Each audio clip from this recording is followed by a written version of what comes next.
Just because you can do something doesn't mean you should. It doesn't mean like it's your soul calling or your truth. Hi, I'm Cynthia Cortman-Westphal, a Broadway music director, voice coach, and tenured professor in the musical theater department at the University of Michigan. And I'm Chelsea Wilson, a performer turned voice teacher to Broadway stars and vocal coach on Broadway productions like The Phantom of the Opera, School of Rock, and more. Here on the Broadway Vocal Coach podcast, you can expect real talk about the business, practical advice, and constant encouragement. We believe there's space for every artist in this industry. All you need is the right support. So consider us your two-woman hype team. Welcome to the Broadway Vocal Coach podcast, where we help musical theater performers get unstuck and take the next step in their careers.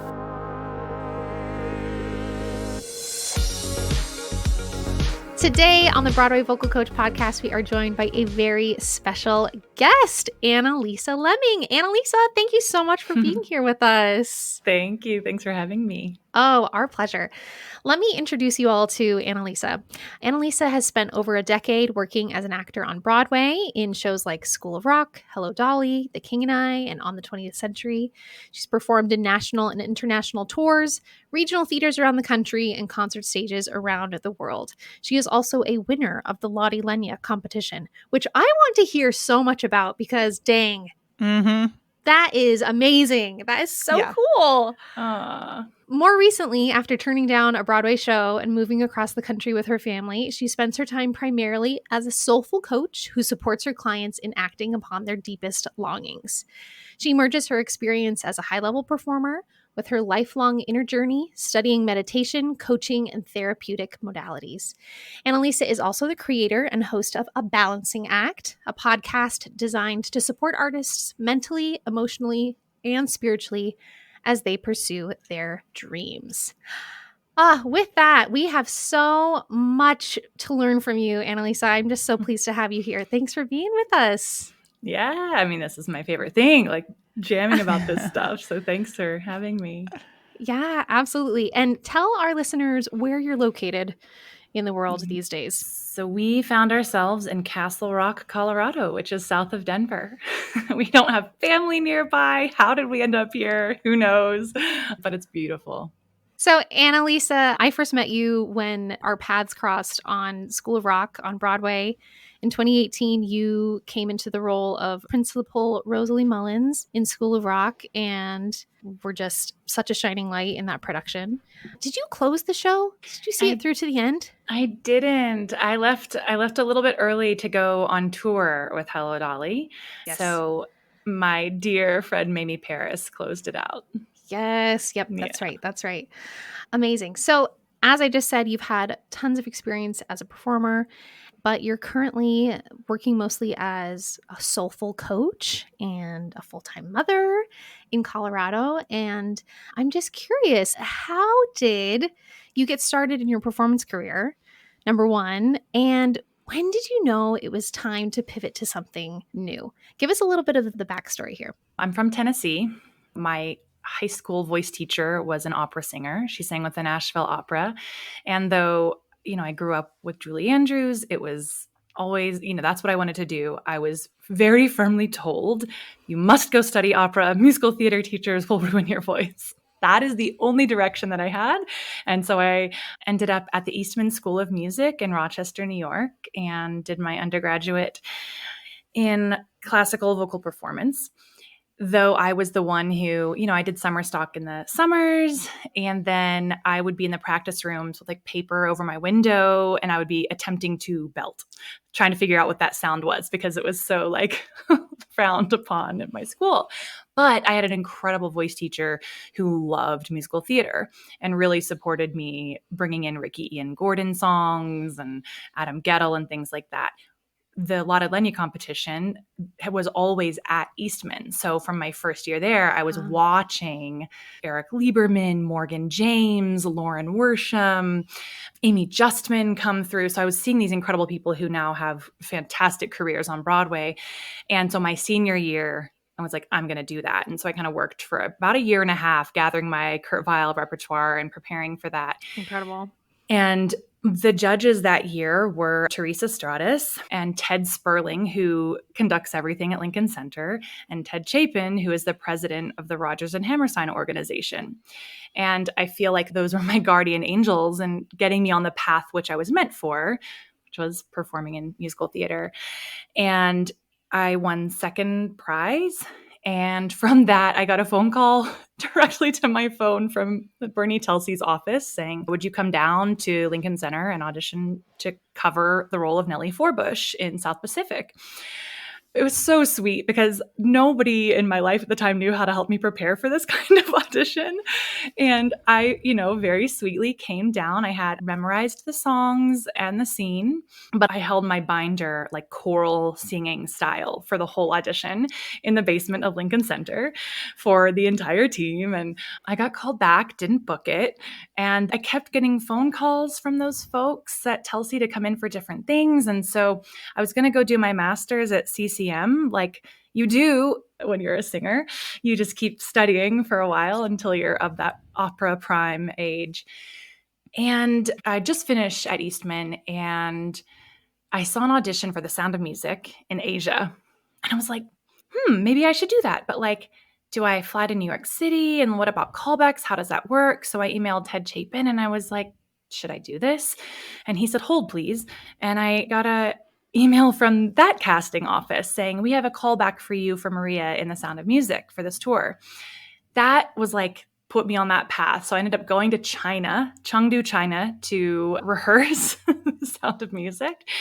And that is what I call my conservatory program, was being in the ensemble of that show. Because everybody that was in that show with me, they had just all finished at NYU. They taught me what your book was. They taught me what songs I should sing at auditions, like how to go to EPAs and ECCs and all of that.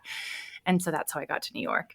My story there is very up and down. My first Broadway show that I booked was canceled the night before rehearsals were supposed to start. I was supposed to be in Rebecca, and I was going to be covering Sierra Boggess. I remember this time well. Oh my gosh. Oh, right? So like lots of ups and downs and getting close to being like, I don't know if I want to do this anymore. I met my husband, got married, and then I booked my first Broadway show, and I did that when I was 30. So, it was like nice, like 7 years. I worked beautiful regional theaters, did some more tours and all of that. And then from that point of on the 20th century, it just went boom, boom, boom, boom, show after show after show until the pandemic and having a baby. And I'm so grateful for that run. While doing all of that, I had a place in my heart for what we were doing as performers, like what it takes to stay in a healthy emotional state through all of that. And I was finding things that were helping me, and I had to share them. So way, way, way back, I think I was 24 when I had my first group called The Balancing Act, and we met at the Stella Adler studio on Sunday nights. And I would like teach meditation and visualization, and we would like journal together, and it was really sweet. During King and I started my podcast, A Balancing Act. And again, I'm just so interested in the mental, emotional, spiritual side of things. And then while I was doing Hello Dolly, the tour, I was pregnant. I knew I was going to take a little bit of a break. And there was a part of me that was like, I think I'm kind of like ready for a break from performing. I don't know if this is what I want to keep doing. And then there was a pandemic. And I started teaching voice lessons. That's also something I've always done. And I've been doing that since I was at Eastman when I studied pedagogy there. But this is one of those things, and I talk about this a lot with my clients, of just because you can do something doesn't mean you should. It doesn't mean like it's your soul calling or your truth. And for me, what I found through the pandemic and teaching, I taught at AMDA and then had my own private studio and was teaching 25 plus students a week, was like, oh, this is not my passion. All I want to do is talk to these singers. Like, what is happening in your brain right now? Like, what's happening in your heart right now? And I would just want to talk through their lessons, which I know as somebody who pays for a voice lesson, I don't actually want my voice teacher to do. And so that set me on this trajectory of like, I need some training. I want to know what I'm doing. Like, yes, I think I have a lot of impulses and intuitions, and I know it has worked for me, helping my own mental state, spiritual state through all of this. But so that's what I did. And it really was like a beautiful transition. I just kept getting coaching clients and, letting some voice students go until suddenly, I found myself coaching full time. And then that led to my husband saying, so since you're not really pursuing this and you're turning down about every audition you're getting sent right now, can we leave the city? And that was that. And so we packed up and left. There's a couple things I want to ask about. Oftentimes I feel like we're called to explore things that are based on our experience, right? And sometimes things that have been difficult for us, right? We want to explore, okay, well, what works for me in this space? And then how can I help others? So, in your desire to find healthy ways to talk about how we stay in this business and how we support ourselves mentally and spiritually, like where did that come from personally for you? Did you feel like you were experiencing your own mental, spiritual, emotional difficulties in the business? And did that go there, or was it more in recognizing that the people around you were experiencing that, or a combination of both? Can you talk about that? Definitely both. Definitely. I mean, well, for one, I've always had this. I remember being like 6 or 7 and deciding one Sunday, my family decided not to go to church. And I was like, oh, I'll have church in my room. And I like lit candles and brought everybody in. That's not still like the path that I'm on spiritually anymore, but like it's just been such a part of me is to have these spaces and this like to bring the sacred into the mundane is such a passion of mine. So I've had rituals in my life. Like I remember sitting outside of my voice teacher's studio in college, and I would get there early and I would sit and I would have this sort of like intention time of what is this voice lesson and may I get out of the way so that I can sing and that it may serve others. And that is what's helped me. Same thing with when I perform. It's like, I don't want it to be personal. I love it. I love what I do, but I want to be able to shine and not be like, oh, is this too much? Is it too big? We're taught to be humble and play small. And so it's like all of these things are how I think I stayed in for as long as I did, even experiencing so many setbacks. And so I remember standing in line at an EPA long before I had my equity card. So I probably didn't even get seen that day, who knows? But listening to another actor talk about this non-union Fiddler on the Roof tour that they had to get. Like they had to get it. And if they didn't book that, then they probably like, what else could they even do? Like they're perfect for that. And I just remember going like, oh no, like how are you going to manage just, your own emotions and your well-being if that's really what you believe? And I think, knowing for myself when I would get super attached to something, how do we not? An audition comes along and I want it so badly. And because I think I'm just a natural teacher of things, I would be observing for myself, well, how am I navigating this so that I can also share it with others? It's just an innate, I think, as teachers, right? That's kind of like what we do. Yeah. I think sometimes we can have that awareness when we see other people going through it. And then we also recognize in that moment, oh, yeah. Oh, I'm doing that too. Oh, wait, how have I navigated this? Let's dive into what do you see as some of the most common limiting beliefs that actors have in your work with your clients now? Are there certain themes that come up over and over again that you're like, that belief that you just shared in that story of like, if I don't book this, then I could never book anything else. Like, what else do you see come up in that space with actors in particular? Yeah, I think one of the biggest ones is that anytime the word need comes in, that's like my spidey sense, my like the hairs on the back of my neck stand up. Like, I need that show. I need to book this. I need to get to this next level in my career. I'm not working on stage. I need this in order to be happy. Like, that's one of the biggest ones is I'm only like really happy and fulfilled when I'm on stage performing. And I used to get such pushback, but now I believe in it so solidly that I feel like I speak it with such authority now that I thought, well, maybe it's just me that feels that way. But after working with so many people and getting to kind of tease that apart and really dive into that, it's so beautiful because it's not. And I see performers as like, if you think about it, right, we never have that job security. So we're always going to find ourselves back in that place at the end of any gig. And the scarcity that comes up at the end of every gig of like, well, when am I going to get to have that again? To live like that. One of the other biggest ones is the comparison game, right? Like this, I'm not where I should be. I'm not where I thought I would be by this age. and everybody else is here. I look at all my classmates and they're doing X, Y, and Z with social media. I see people and it's always the first day of school pictures. And so there's this constant referencing to how you're doing with everybody else. So that's like one of the biggest things too that I see and that we'll work with.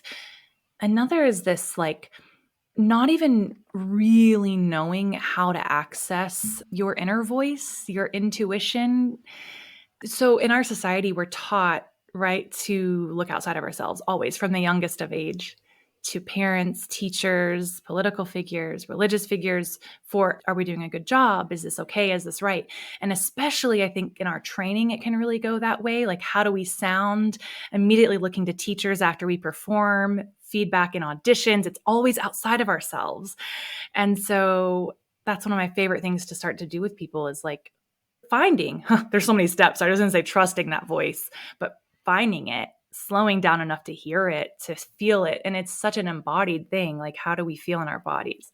As actors, I don't know if you guys find this with students, we think we know emotion because we are playing other characters and stuff. But most of the people I work with aren't actually that tuned into their own emotional body and their own bodies. We're all quite like living up in our heads, and it's very much like the thinking mind is leading. And so imagine too how this will affect our art. The more we can kind of come into our body and feel our own feelings and our own intuition and our own guidance, and then bring that into our art. It's so much more of a freeing experience. But yeah, those are some of the top things that I would say probably I work with on a daily basis. Gosh, I agree. And Cynthia, I know you feel really passionate about this in your teaching style. Can you talk a little bit about that, Cynthia? About like the need to please the teacher is a big thing that you and I talk about, and trying to avoid that mindset. Well, one of the things gosh, I don't know how many years I've done this now. It's been a while, but I started paying attention to how many times I used words like, I need you to try this, or I want you to try this. And I realized I don't want to use either of those phrases anymore because it's not about what I want or what I need. It's about the student. And if I phrase it as I need you to or I want you to, then the first thing they will do after they try it is look to me to see if they did it right, to see if they pleased me. It has nothing to do with them anymore. It has all to do with what I'm thinking instead of what their experience and what they are thinking and what they are feeling. So yeah, just that little language switch for me.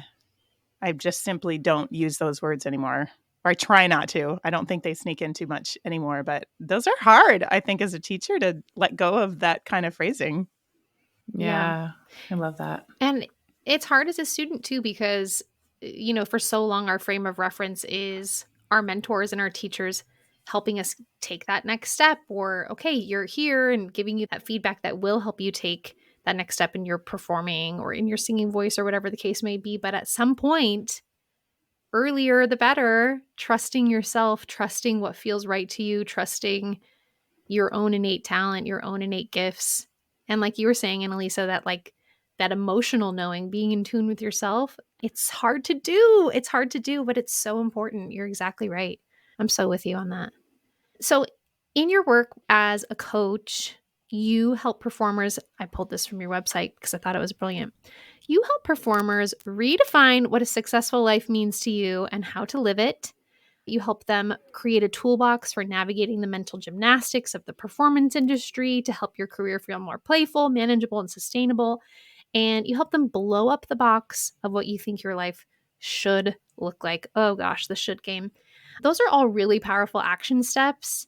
And what do you see as like the biggest roadblocks that hold actors back from being able to accomplish these things in their life? We've already talked about some of those limiting beliefs, but like what else gets in the way here? Why can't people often get there on their own? I actually love that you're phrasing the question in that way. I wish I'd found help way sooner. Why do we think we should do it on our own? Why did I think that because I had a great yoga class and meditation class and I have all the books and I do the Deepak Chopra meditations? This is like me in my 20s. I was doing all of these things and they were so helpful. And therapy too. Like another beautiful resource. But coaching is different. And like life coaching, if you will, or soulful coaching, as I call it for myself, I just wanted a different word. It's less like weekly come in, let's talk about how you're feeling. And then that kind of ends there. And it really is like, I don't know, if I would have had somebody help hold this vision of my dreams, of like my potential from this like deep emotional, spiritual, aligned place. And this is what I feel like I'm doing as a doula for your dreams. It's like, I am holding this vision for you. What you are birthing into the world is happening. Your creative genius babies. And all along the way, the setbacks that you're going to experience, like I'm here to help you remember who you really are. Because with every setback, we forget every rejection. I really put that word in quotes. Every rejection, we forget who we are. When we get really attached to something, we think we're going to book it and we think it's going to change our lives, and then we don't. Then we really forget, and it takes the wind out of our sails. And so to have somebody that you're working with, you have a voice teacher, right, who just does that with you, or it doesn't have to be a coach, but to have that support in your life to help you come back into alignment quicker and quicker and quicker is so magical. And so even what I'm creating now in the world, I have a lot of support. I do this thing called soulful study halls with my clients on Thursday mornings, and we just come, we say hello, we maybe set an intention together, and then we mute ourselves on Zoom and we go about our practices, meditating. Some people are singing, going over sides. Some people are doing yoga. Some are doing crazy, weird embodiment practices. We're all just doing our thing together. And recently, one person at the end, we kind of check in at the end as well. One person unmuted and said, oh, why don't I do this by myself every week? Why do I only do this when I, say I'm coming on Thursdays? That's when I was like, but we're pack animals, we're meant to do this together. We don't have to do this by ourselves. I totally agree with you. I think you're right. I think when you're in kind of a group space, maybe even a simple way to think about it is like, I'm held accountable. I said I was going to show up on Thursday morning and work on this thing. And, oh, okay, I'm going to do it. I'm going to hold myself to that. And other people know I'm holding myself to that. And having that external support, you're totally right. We're not all meant to do this on our own. I don't think anyone reaches that aligned feeling of like, oh, my life is in really close to balance at this point on their own entirely, whether that's whatever kind of practice they incorporate into their lives or whatever kind of support that looks like in the shape of friends or family or a coach or whatever. I'm totally with you on that.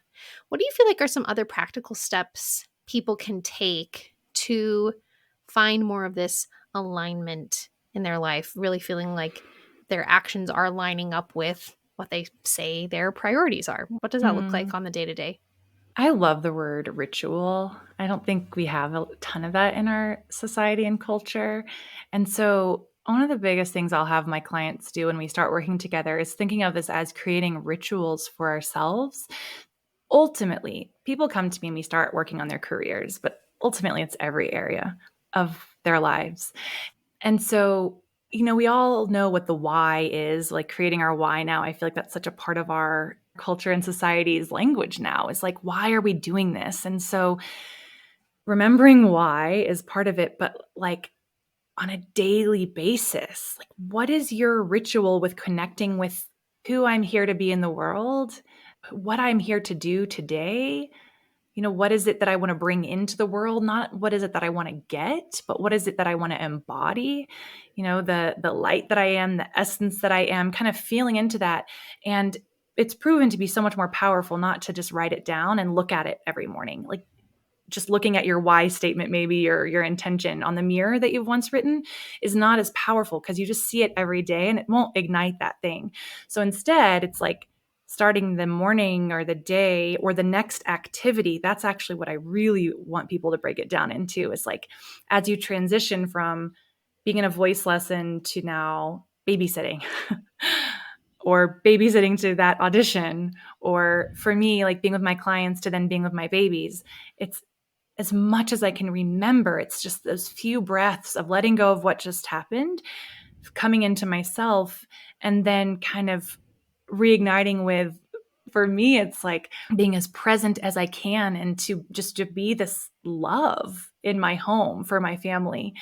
And then I'm going about my day. And so if I were auditioning and performing, it would be back into that, like this light that I have, this creative energy that I have. And can I tap into that many times throughout the day and connect with that part of myself and then be it, embody it, instead of, okay, how can I get something out here in order to feel this way so that when I'm singing on that stage, then I can feel that creative and lit up. It's completely backwards. It's like embodying it in the world and finding ways to.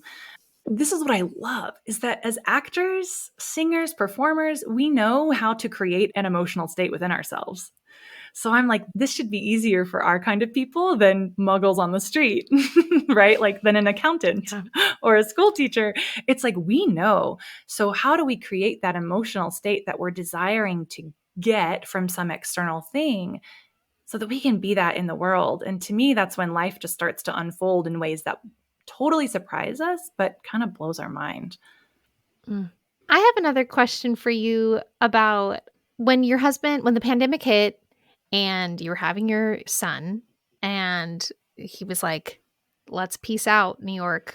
What did that feel like? Like you said earlier, you were kind of ready to take a break from performing, but what did that feel like to physically remove yourself from the quote heartbeat of the industry?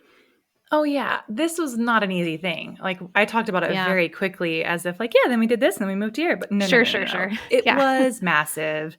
So he and I actually toured together. He's not a performer, but he was on the road with me for 18 months of Hello Dolly. Wow. Every time we were like Colorado and West, both of us were like, oh, like the beauty, the expanse, the blue skies, like someday we'll end up here. He's from California, I should say. And so, I would sometimes go on Zillow and look at homes in these places. So it wasn't like completely out of left field. I just had no idea, as most of us with the pandemic and the changes that happened then, I had no idea it would happen so quickly in my life. When he was like, let's think about doing this, right? It was a great time. We sold our home in New Jersey. We knew that was going to be wise financially to do. So here's what I did. I was like, I'm not done performing. We have to move somewhere where they have great theater. And so California, doing some research, that just wasn't it, with like the cost of living, and actually maybe the theater opportunities wouldn't be as great. So everybody that knows us said, you guys should check out Salt Lake City. And we knew Denver. We love Denver. And so we sold our home. We sold almost everything except for one tiny little U-box, which is like one of those pods. And we just drove across the country with our, at that time, 2-year-old to Salt Lake City, where we had a rental for 4 months and decided to explore. It was the hardest time of my life thus far. What months are these? Is this 2020? No, so it was last year, 2022. We were there for a while. We were like, yeah. And I got to do some things in the city and all that before I left, and really was like, no, I think this is what I want. Yeah. So just last year. Yeah. And Salt Lake, the mountains were beautiful and amazing, but I knew immediately that we were there. I was like, this is not home. And so it was really hard for me to stay there because I was like, but where do we go? What's next? My agents were incredible. I thought I was breaking up with them when I called them, and I was so nervous. I'd been with them for over 10 years, but I called and said, hey, we're leaving New York. And my agent said, good for you. There's more to life than theater, which was not the response that I was expecting at all. And he said, I've always seen the stuff that you're doing on Facebook and everything, and I think it's awesome that you have other things that you're passionate about. Do you want to keep working together? And I was like, really? And he said, yeah, of course. If you end up in Salt Lake or Denver, we know those people, like, no worries. Would you ever come back to New York? And I said, yeah, maybe, like for a year, bring the family. And he said, okay. So yeah, I had just said, oh, they're doing a Christmas Story at Pioneer Theater. Will you submit me? I'm ready now. Like, I think that would be really fun to do. And then I came down with a sickness. That wasn't a sickness. Well, it was morning sickness. I was pregnant with baby number 2, which was a total surprise.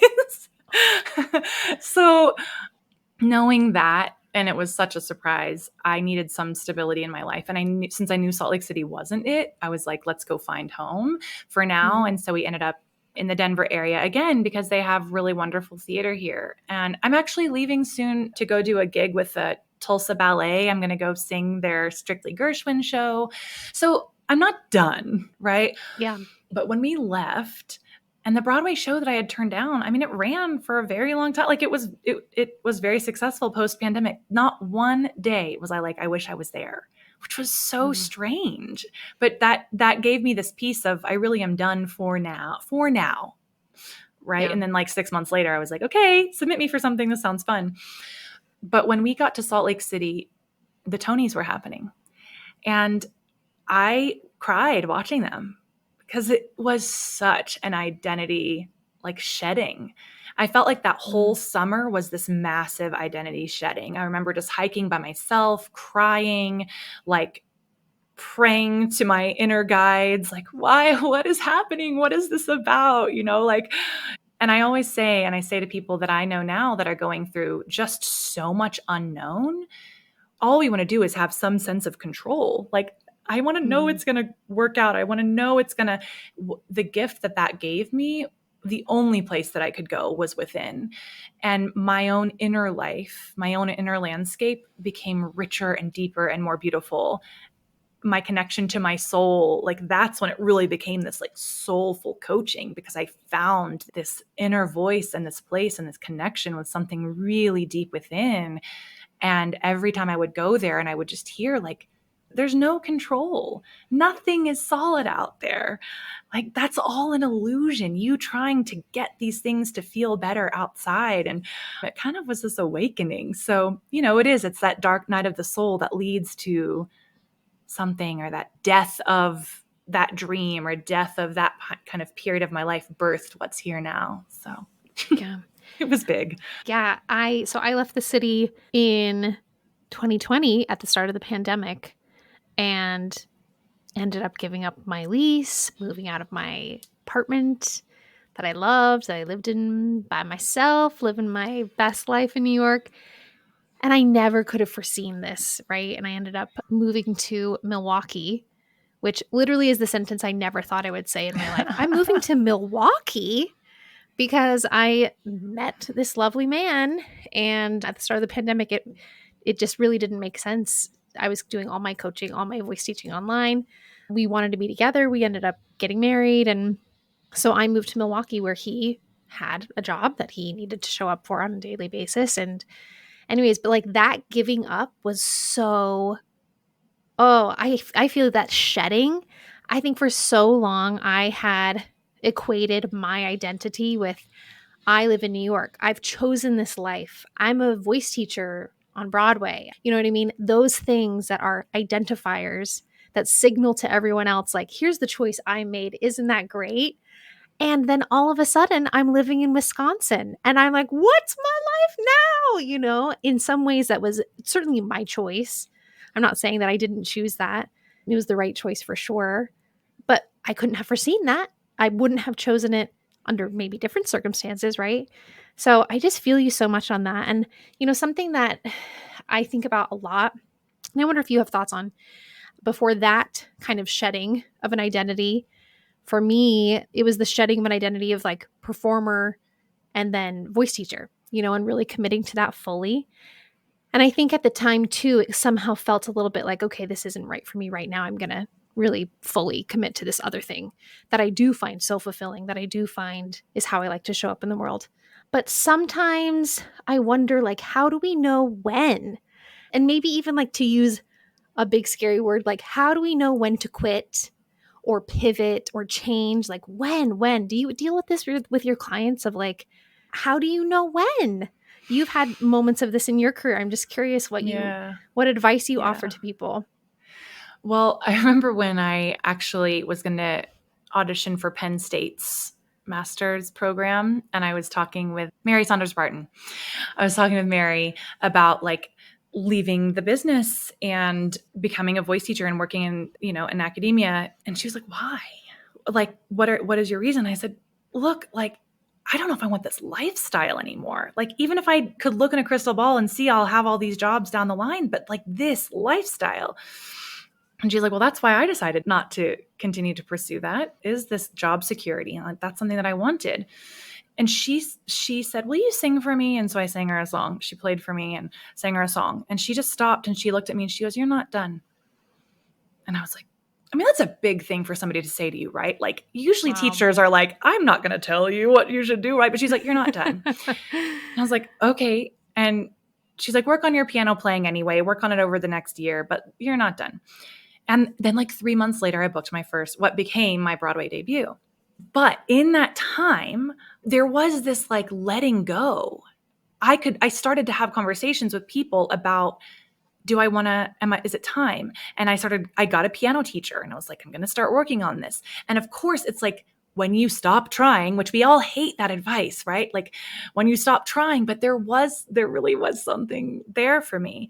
And so right now, what I tell clients when we're working together is it's like, you can have other things you love, right? Like have other loves, make money on the side as a copywriter if you love writing, make money, do these other things and maybe you'll find that you love it more.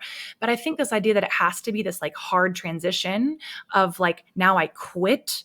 That's like me leaving New York. It's like I left the door open. I'm like, but I could still do Denver theater, or I could still do this, or like I could get on a plane and fly back to New York if there was an audition I really cared about, as opposed to telling myself like, now I'm done. And I think then what's happening is how much what I'm doing is taking off. And then the idea of doing a show now, I still will get a call every now and then from my agent and I sit with it. I'm like, and I don't really want to. And that's everything. That's your choice then. You all of a sudden now have choice. You have choice, right? That's a big thing. And then you start to see what your choices are and you notice what part of you feels like I should be making the choice to say yes to that audition, or I want to because of my ego, my identity wants me to go be like, I'm still relevant. I'm back in New York doing a show. And like, I honor the crap out of that part of myself. I'm like, I see you. Of course, this is what you've done your whole life. Like, you're allowed to have that. But at the end of the day, is that your truth? I think honoring that part of ourselves is so big in this transition.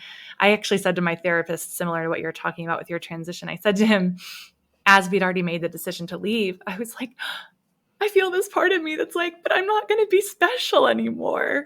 And I'm so all about like, let's say these things out loud. Let's give it a voice. And I said, I'm going to meet people hiking in the mountains of Colorado and they're going to say, so what do you do? And I'm not going to be like, I'm a Broadway actor, because that's obnoxious, but that's what makes me special. And he's like, yeah. And I was like, and I know that my soul, my being wants to know who I am beyond that. And that's what I'm here to do. But woo, it's not for the faint of heart. Ooh, no, it's such a big one. It's such a big one. That identity, like how that gets wrapped up in what we do. And I think it's unique for performers and people in the arts. It's that difference between when you said about quitting or not trying anymore. It took me a long time to start framing that as it's not about quitting and it's not about not trying. It's more like the letting go in order to become open for other things to come in. But if you keep sort of trying at the thing that isn't actually serving you or fueling you or making you feel great, then you're also not being open to new things that can come in. But just that mindset of quitting versus releasing or letting go in order to become more open is so hard to make that shift. Yeah. And there's a time for everything. Yeah. Oh, I love what you just brought into that is like, I love life force, thinking of like life force energy, just that creative energy that flows through us, that we know what that feels like. And when you're going towards your career and it's not feeling good anymore, exactly what you're saying, it just feels bad. There's not a lot of life force energy flowing. There's not a lot of that like juice of life flowing. And so it's like, well, there's got to be another area where that can happen right now.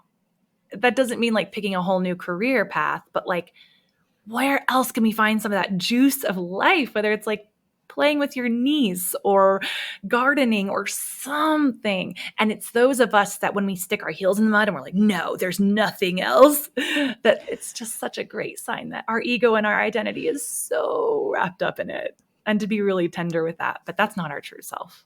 Yeah. Cynthia has been trying to get me to read Big Magic by Elizabeth Gilbert for the past 2 years, and I'm finally reading it. And So now I'm going to be like the gospel of Elizabeth Gilbert on the podcast, Cynthia. I will take the torch from you. It's on my mind. But she talks about this a ton in the book, which is like, for her, she's a writer. She decided early on she was never going to put the pressure on her writing to be the thing to make her money, make her career, right? It was like, I'm going to have these other gigs to fulfill that. Just the day-to-day, here's what I need to do to live in the world and have money in my bank account. And I'm going to let writing be the creative life force in my life and pursue that still just as big, just as passionately, just as wholeheartedly, but I'm not going to put that pressure on it. And I think that's where it gets tricky. We have so many performers who, come out of musical theater programs or move to New York or, whatever their situation may be. And it's like, this is my career. I have to make money at it tomorrow. I have to do that, right? Back to that, what you said at the beginning of like this need. I need this. I need it to be this. And I think just that mindset shift of what you guys are both talking about, like, oh, there are other things in our life that can be the thing that puts the money in our bank account so that can stay creative. It can like stay a sacred practice instead of need, overwhelming need. That is such a stressful place to be. And we've all been there, and we won't avoid it in the future, but it's navigating that, being able to get back to more of that aligned feeling quicker and quicker, like you were saying, Analisa, instead of letting it throw us out of balance for extended periods of time. Like that's the journey. Yeah, absolutely. Analisa, any final tips or piece of advice you could give to our listeners about what it might look like to live their most aligned life as an artist? So something that you just shared kind of is bringing this up right now. It's the phrase that's coming up right now is coming home to myself. Figuring out what that is and being as dedicated and devoted to that as we are our dreams. Being really fascinated and interested in your inner landscape and co-creating with that place. I know that some of these words, it might be like, what is she even talking about now? But you can kind of almost even feel like, I don't exactly know what she means, but there's something that like feels good about that. Because I think our inner world sort of speaks in metaphors anyway. I think words kind of start to leave us as we move from the head down into the heart or down into the body. I remember going into the recording studio. This was during the pandemic, after I'd really gotten into this work, and coming at the recording that I was doing with the dear Steve Lutback from that place of noticing kind of old patterns of like wanting to please or wanting it to be good or wanting the recording session to go quickly and all of those things, and going, whoa, that's how I used to operate. And then feeling into my body, that like seat of my soul, and that like inner fire to just share and shine. And then I recorded from there, and it was so magical. Talk about wanting, that flow state or kind of like getting your mind out of the way so you can be so present with your scene partner, and then take that into life, right? Like your partner, your friends, your children, the community that you live in, to come from that place. So to me, the lines just blur. They just kind of fall away, that it's not just about our careers, but it's like living this aligned, connected place from within, and then pouring that into everything that we do. That's what lights me up. That's what I would just say is like, find what that is for you. Like, what is it to come home to yourself? Be in pursuit of that and be as dedicated to that as you are your craft, and you'll be amazed at what unfolds. That's amazing. Analisa, where can folks find you online if they want to connect with you? So social media wise, that's where I'm most active, is on Instagram at Analisa Leaming. And you can, through the link there, I have an audition meditation. You can check out my podcast, which is A Balancing Act. However, I'm going to be doing a little rebranding, and it's going to be called Soulful Ambition. So you can check that out. Stay tuned for that. Yeah, thank you. Love that.